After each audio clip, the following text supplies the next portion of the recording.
I watched my sister Victoria lift her wine glass like she was toasting her own coronation. Around my parents' dining table, 15 relatives sat frozen with forks halfway to their mouths, watching what was clearly meant to be my public humiliation.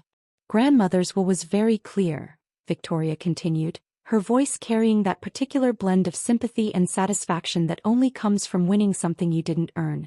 The estate, all $3.2 million of it, goes to the granddaughter who demonstrated family commitment and traditional values.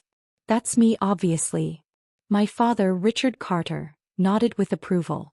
My mother, Patricia, smiled that tight smile she reserved for moments when she felt particularly vindicated about her life choices. My Aunt Susan actually clapped. My cousin Jennifer whispered something to her husband, both of them looking at me with pity that felt more like contempt. I was 31 years old, sitting at my family's Thanksgiving table, being told I'd been written out of my grandmother's will as if I should have expected it. As if I deserved it. I took a slow sip of water and said absolutely nothing. Because I'd learned something valuable over the past 5 years. Sometimes the best response to performance is silence. Sometimes the most powerful position is the one where you let your enemies hang themselves with their own rope. My phone vibrated in my pocket. I glanced at the screen. Unknown number, but the area code was local. Normally I'd ignore it. But something, instinct, timing, maybe grandmother's spirit, made me answer. Hello. Miss Carter? This is James Wellington from Heritage Trust Administration. I apologize for calling on Thanksgiving, but we have an urgent matter regarding your properties. The tenant at the Riverside complex called about a maintenance issue, and we need your authorization for. The room had gone completely silent. Every eye was on me. Every ear was listening. My sister's face had lost its triumphant glow. My father's smirk was fading. My mother's approving nod had frozen mid-motion. James, I said calmly, loud enough for everyone to hear, I'm actually with family right now. Can you email me the details? I'll authorize the repair within the hour. Of course, Miss Carter. And shall I send the Q3 financial report as well? The portfolio generated $187,000 in rental income this quarter, and email is perfect. Thank you, James. I ended the call and placed my phone face down on the table. The silence was so complete I could hear my uncle breathing 3 seats away. Victoria found her voice first. What was that? I smiled politely. My trust administrator. Apparently one of the properties needs maintenance approval. What properties? My father demanded. Grandmother's properties, I said simply. The ones she transferred to me through an irrevocable trust in May 2018. 8 commercial and residential properties across the state. Currently valued at approximately $6.7 million. They generate about $750,000 annually in rental income. I watched the color drain from Victoria's face. That's impossible, my mother whispered. Actually, I said, pulling my phone back out, it's extremely well documented. Would you like to see the trust documents? The property deeds? The 5 years of tax returns I filed? The quarterly financial reports? My sister stood up so fast her chair fell backward. You're lying. I'm really not, I said calmly. But please, Victoria, tell me more about grandmother's will. I'm curious what exactly you think you're inheriting. Let me take you back to where this really began. Because this story isn't about Thanksgiving 2023. It's about every Thanksgiving before it. It's about a lifetime of being the wrong kind of granddaughter in a family that valued appearance over authenticity. Growing up in the Carter family meant understanding your role and playing it perfectly.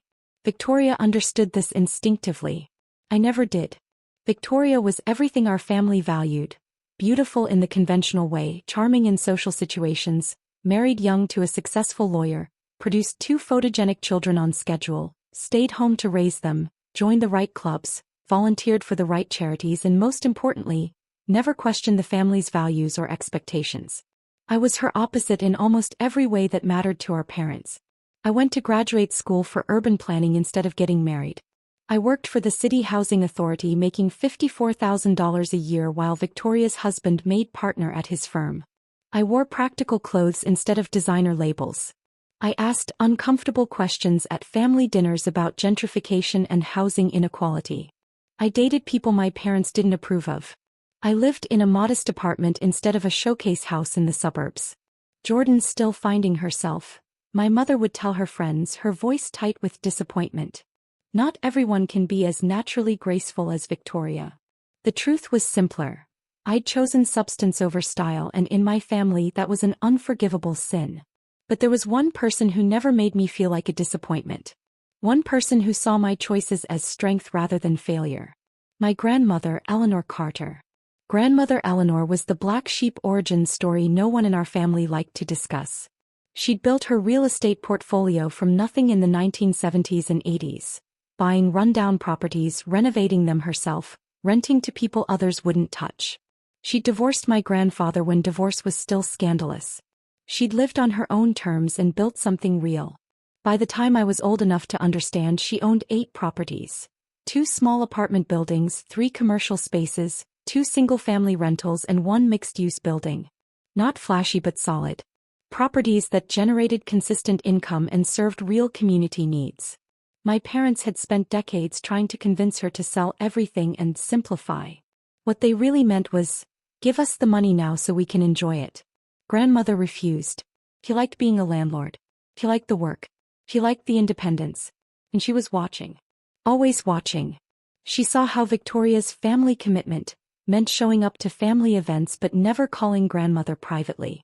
She saw how Victoria's traditional values meant performing concern while actually scheming about inheritance. She saw how my parents praised Victoria's choices while dismissing mine. She also saw something else. She saw me visiting her every Sunday evening not because I wanted something, but because I genuinely enjoyed her company. She saw me helping her review tenant applications and maintenance requests. She saw me researching property tax appeals and rental law changes to help her. She saw me doing it all without ever asking what it might mean for my future. Jordan, she said one evening in April 2018, when I stopped by with takeout from her favorite Thai place. We need to talk about something important. We sat in her small living room, surrounded by photos spanning 7 decades.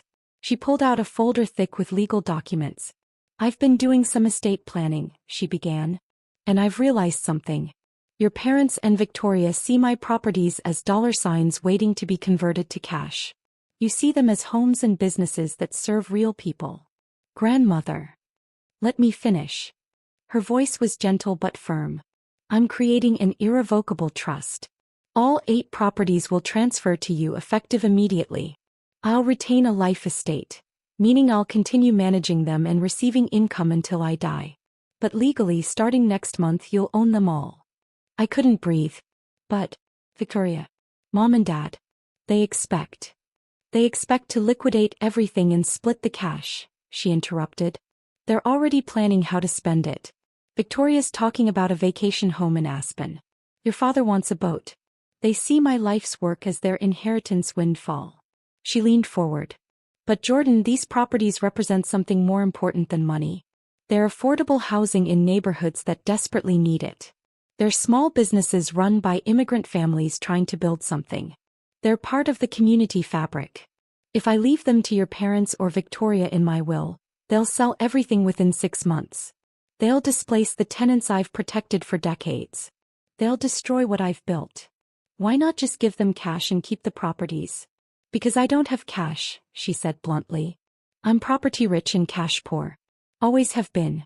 That's how I built this, by reinvesting everything. Your parents think I'm sitting on millions in liquid assets. I'm not. The properties are worth about $6.7 million total, but they're mortgaged. I owe about $2.1 million across all of them. The net value is around $4.6 million, and it's all tied up in real estate. She slid the folder across to me. The trust is structured so that when I die you inherit everything. The properties, the rental income, the mortgages, everything. But here's the important part. I'm also leaving a traditional will that bequeaths my personal property, savings and life insurance to Victoria. About $300,000 total. It'll look like a normal inheritance distribution. Your parents will think Victoria got the real inheritance. They'll fight this. They can't. An irrevocable trust can't be contested in probate court. Once it's executed and recorded, it's done. You'll own these properties legally and completely.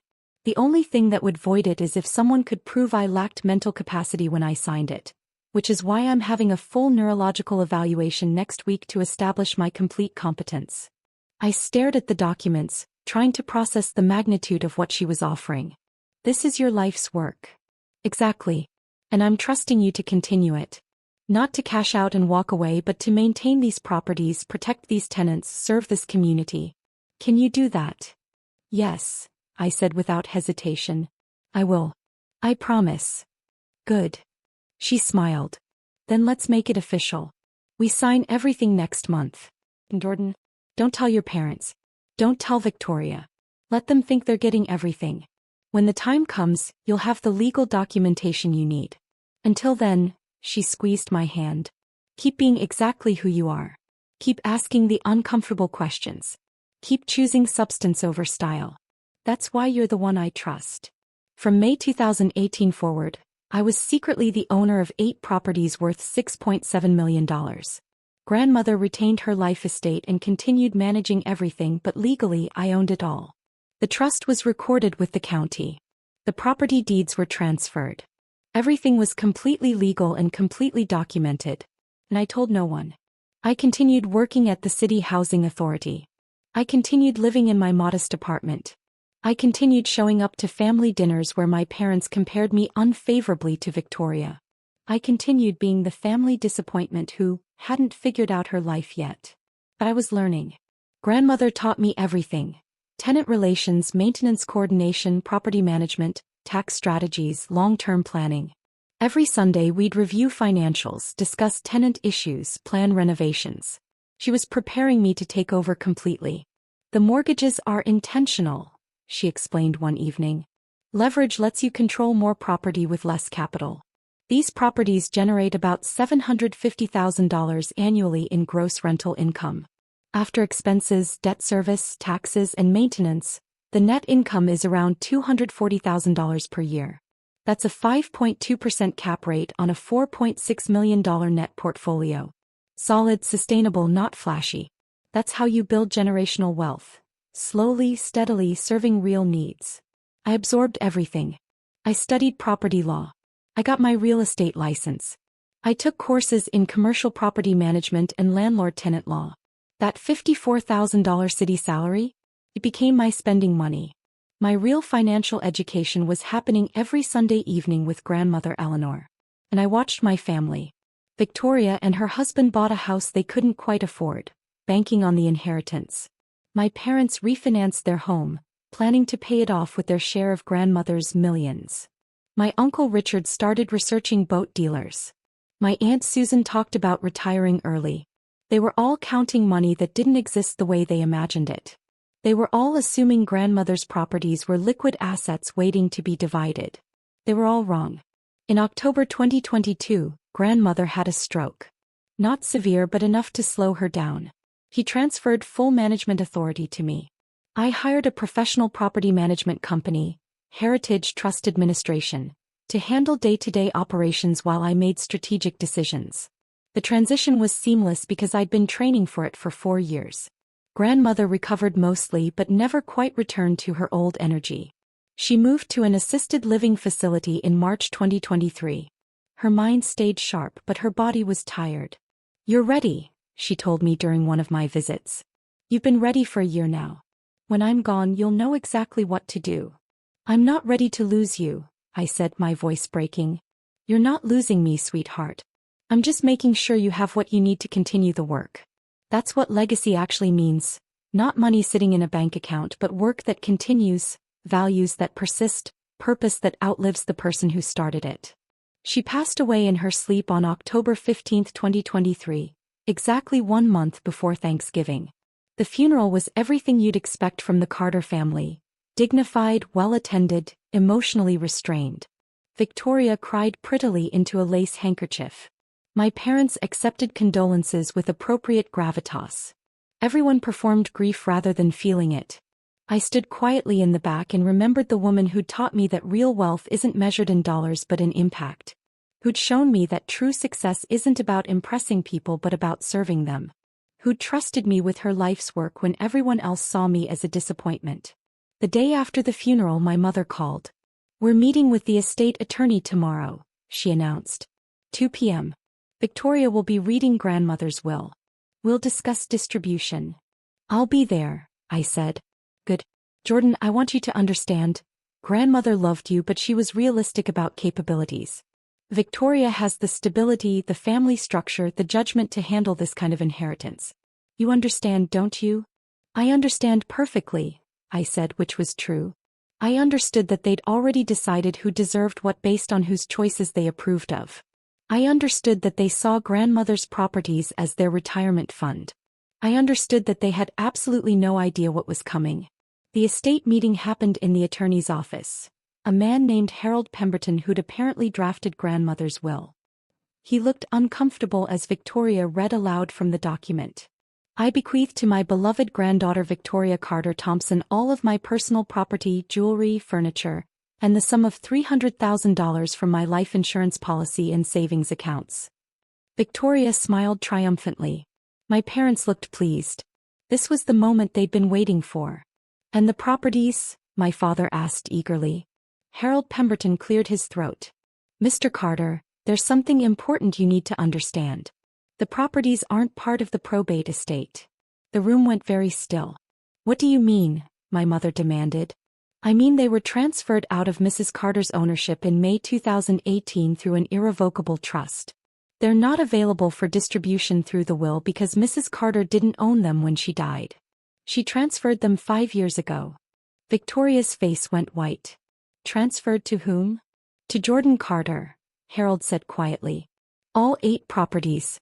The trust documents are on file with the county. The transfers were properly executed and recorded. Mrs. Carter retained a life estate, which is why she continued managing them, but legal ownership passed to Jordan in 2018. The explosion was immediate and spectacular." "That's impossible," my father shouted. "She was manipulated," my mother shrieked. "This is fraud," Victoria screamed. Harold held up his hands. "Mrs. Carter had a complete neurological evaluation in April 2018, 1 month before executing the trust. Full cognitive capacity, no signs of diminishment, completely competent. She knew exactly what she was doing. Additionally, she made a video recording explaining her reasoning. Would you like to watch it?" "Yes," my father demanded. Harold pulled up a video file on his laptop. My grandmother's face filled the screen, sitting in her living room, looking directly at the camera with perfect clarity. "If you're watching this," she began, "it means I'm gone and you've just discovered that Jordan inherited my properties. I expect you're angry. That's understandable but misplaced. Victoria, Richard, Patricia, I love you all. But I watched for years as you treated Jordan like a disappointment because she didn't conform to your expectations. I watched you praise Victoria's choices while dismissing Jordan's. I watched you value appearance over substance, performance over authenticity, conformity over character.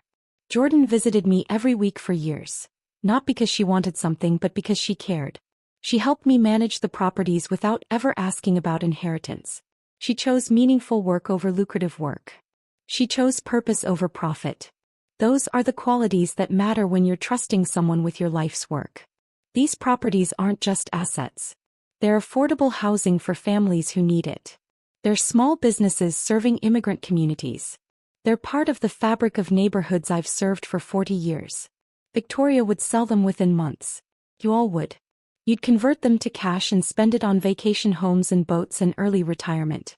Jordan will continue the work. She'll maintain the properties. She'll protect the tenants. She'll serve the community. That's why she's inheriting them. Not because I love her more but because I trust her to carry forward what I built. Victoria, you're receiving $300,000. That's substantial. Use it wisely. The properties were never going to be yours because you never understood what they actually represent. I hope you can accept this decision. If you can't, that's unfortunate, but it doesn't change anything. The trust is irrevocable. The transfers are complete. The decision is final. Jordan, if you're watching this, I'm proud of you. Stay the course. Keep serving. Keep building. That's the legacy that matters." The video ended. The silence was broken by Victoria sobbing.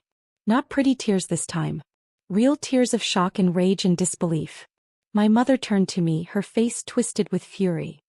You manipulated her. You poisoned her mind against us. I visited her, I said calmly. Every Sunday for years. I helped her manage her properties. I cared about her work, not her money. That's not manipulation. That's relationship. We'll contest this, my father threatened. We'll prove she was incompetent. You can try, Harold said wearily. But you'll lose. She had full neurological evaluation. The trust documents are flawless. 5 years have passed with multiple tax filings and property transactions, all establishing Jordan's ownership. You'd be wasting legal fees on a case you cannot win. How much are the properties worth? Victoria demanded, her voice shaking. Currently appraised at $6.7 million total, Harold said. With mortgages of approximately $2.1 million.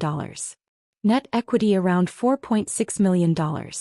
They generate roughly $750,000 annually in gross rental income. My mother made a strangled sound. My father's face turned purple. Victoria collapsed into her chair. So Jordan gets $4.6 million, my father said slowly, and Victoria gets $300,000. Jordan gets 8 properties with continuing obligations and responsibilities, Harold corrected. Mortgages to pay, tenants to serve, maintenance to coordinate, property taxes to cover. It's not liquid cash. It's a working portfolio that requires ongoing management and commitment. I don't care. Victoria shrieked. It should be mine. I'm the good granddaughter. I did everything right. You performed the role our parents wanted, I said quietly. Grandmother wanted someone who'd continue her work. Those are different things. My sister stood up, shaking. If you keep those properties, you're dead to me. Victoria, I began. Dead, she screamed. You stole my inheritance. You manipulated a confused old woman. You're a thief and a liar, and I never want to see you again. She stormed out. My parents followed without a word to me. Harold Pemberton sat behind his desk looking exhausted. That went about as well as Eleanor predicted, he said quietly. She knew. She knew exactly how they'd react. That's why she documented everything so thoroughly. That's why she made the video. She wanted to protect you from their inevitable accusations. He slid a folder across to me. Complete trust documents, property deeds, transfer records, her neurological evaluation, and letters she wrote to each family member explaining her reasoning. You'll need these. I took the folder. Thank you. Jordan. He looked at me seriously. Your grandmother chose well. I've been practicing estate law for 30 years.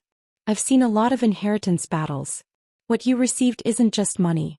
It's responsibility, legacy, trust. Honor it. I will, I promised. I already am.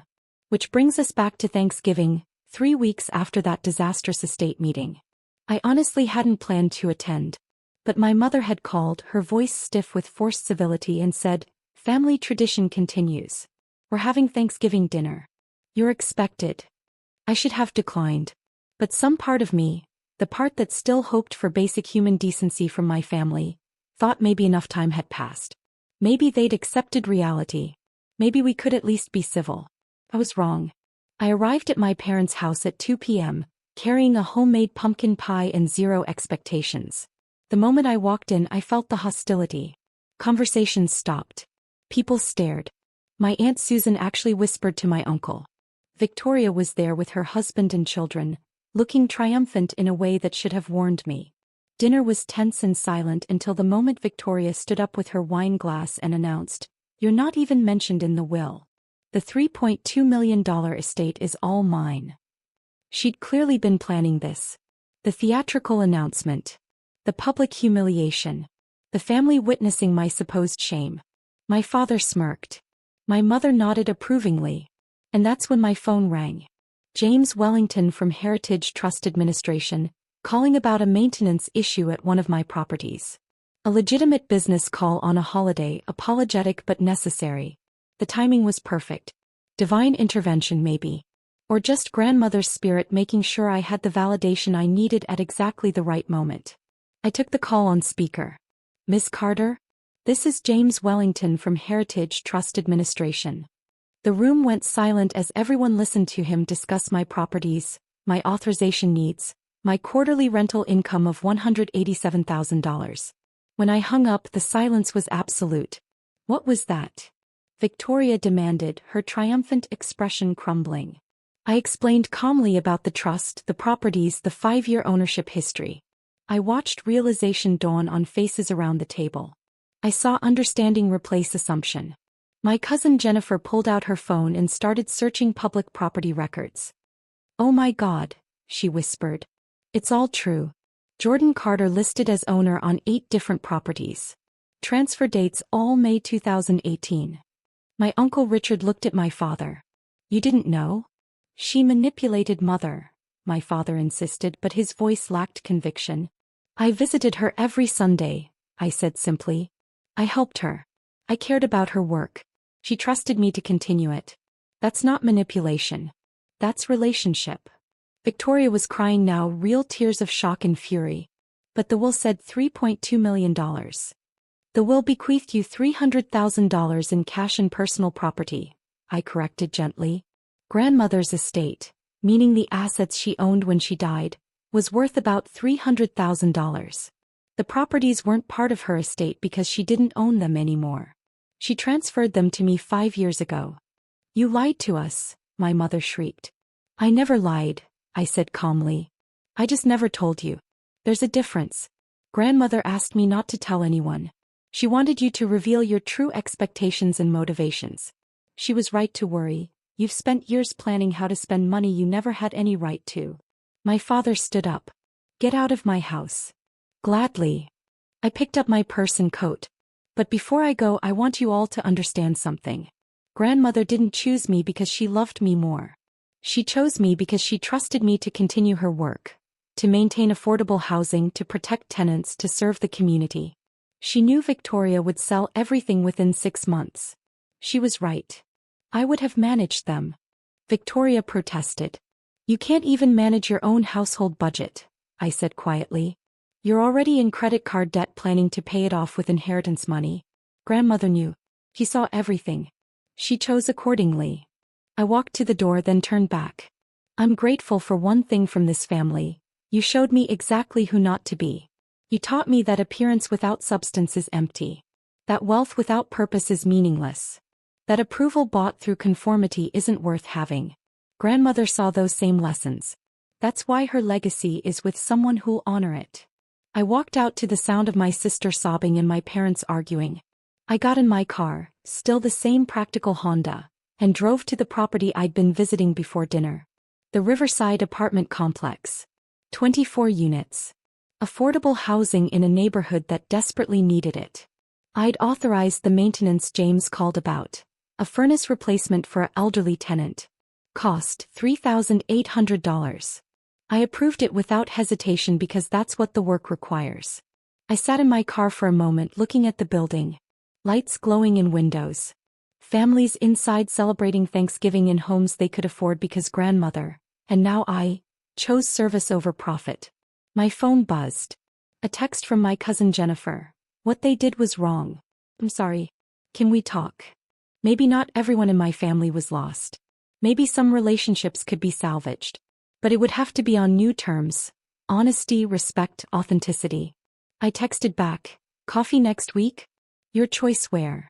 Sometimes the family you build is more important than the family you're born into.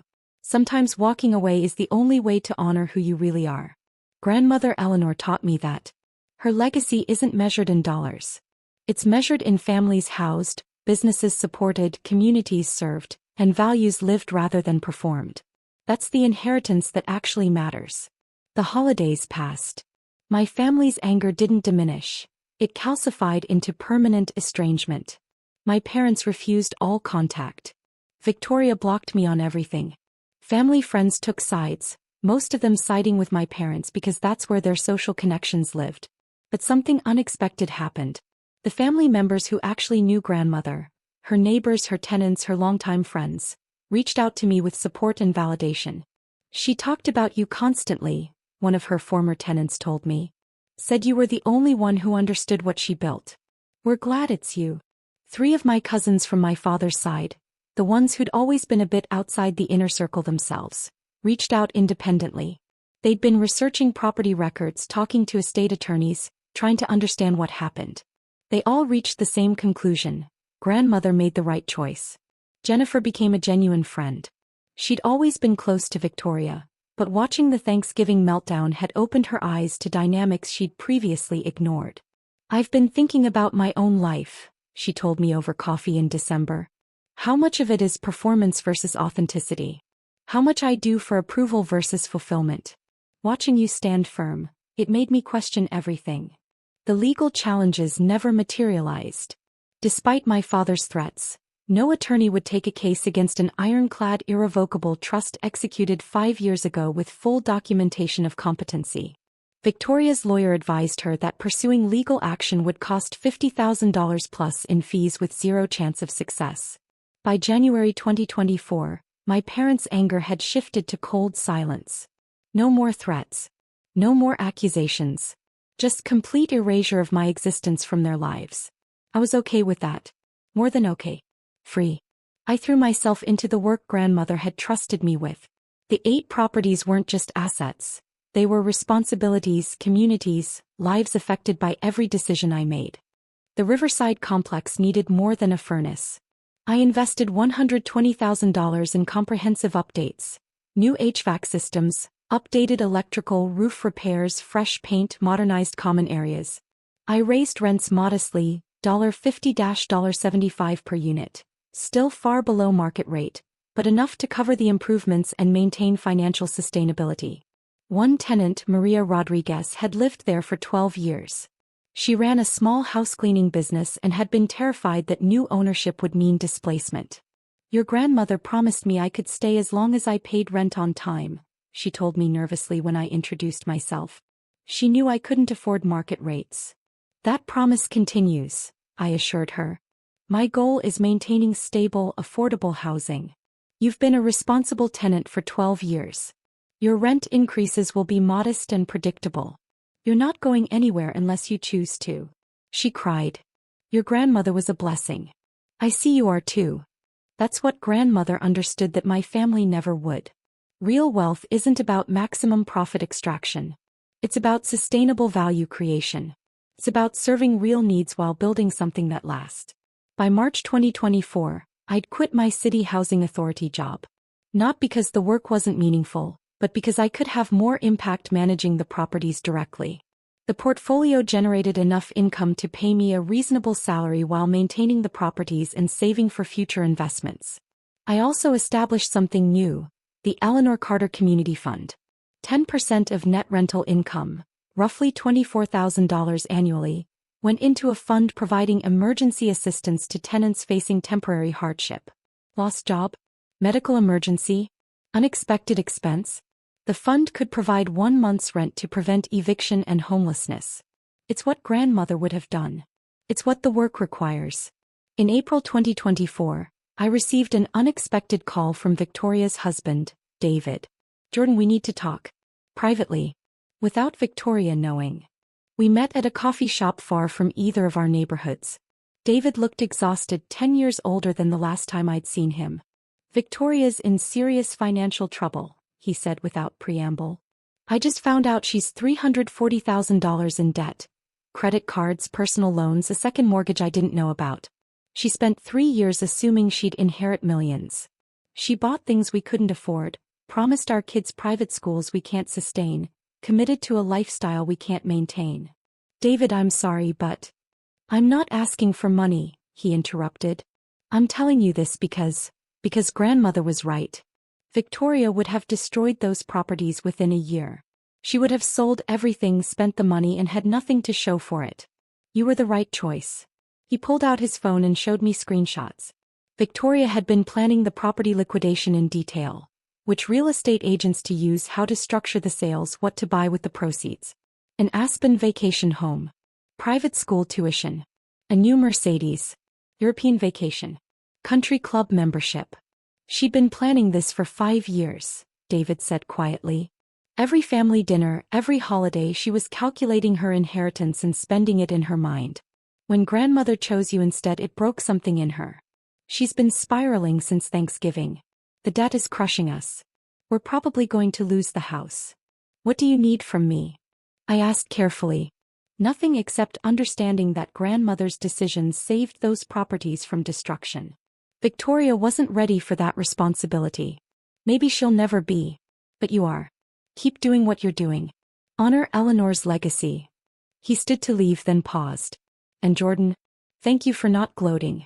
For not making this harder than it already is. You could have. You haven't. That says something about who you are. After he left, I sat in the coffee shop processing everything. Part of me felt vindicated. Grandmother's concerns had been exactly right. Part of me felt sad for the sister I'd never really known, who'd built her entire identity on expectations that crumbled when they didn't materialize. But mostly I felt determined. Determined to prove grandmother's faith was justified. Determined to continue work that mattered. Determined to build something meaningful from the trust I'd been given. It's Thanksgiving 2024 now. 1 year since that disastrous family dinner. 1 year since my phone rang at exactly the right moment with exactly the right call. I'm not at my parents' house this year. I'm hosting my own Thanksgiving. A small gathering of people who matter. Jennifer and her family. 3 of my cousins who'd reached out in support. James Wellington from Heritage Trust Administration and his wife. 2 former tenants of grandmother's who'd become friends. And 15 current tenants from the Riverside complex, all of whom wanted to celebrate together.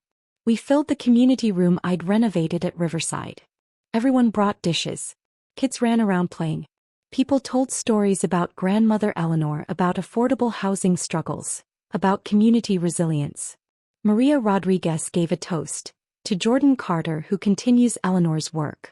To affordable housing that lets families build stability. To landlords who see tenants as people, not profit margins. To legacy that serves rather than just survives. Everyone raised their glasses. I felt tears in my eyes. Good tears, grateful tears. This was wealth. Not the number in my bank account or the properties in my portfolio.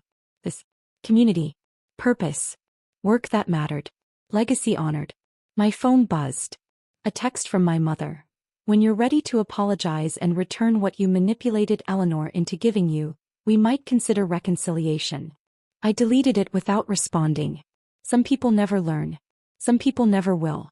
But I'd learned. Grandmother taught me that success isn't about impressing people who don't matter. It's about serving people who do. It's about building something that outlasts you. It's about choosing substance over style, purpose over profit, authenticity over approval. The properties are thriving. The tenants are stable. The community fund has helped 12 families avoid eviction. I'm building something that matters. And every Sunday evening, I visit grandmother's grave with fresh flowers and a progress report. The Riverside HVAC is done, I tell her. The commercial space on Madison has a new tenant, a immigrant-owned bakery just like you'd want. The emergency fund helped Maria's daughter with medical bills. The work continues. Your legacy continues. I imagine her smiling, satisfied, knowing her faith was justified. My sister wanted money. I inherited purpose. Grandmother knew the difference. That's why she chose me. That's the inheritance that actually matters.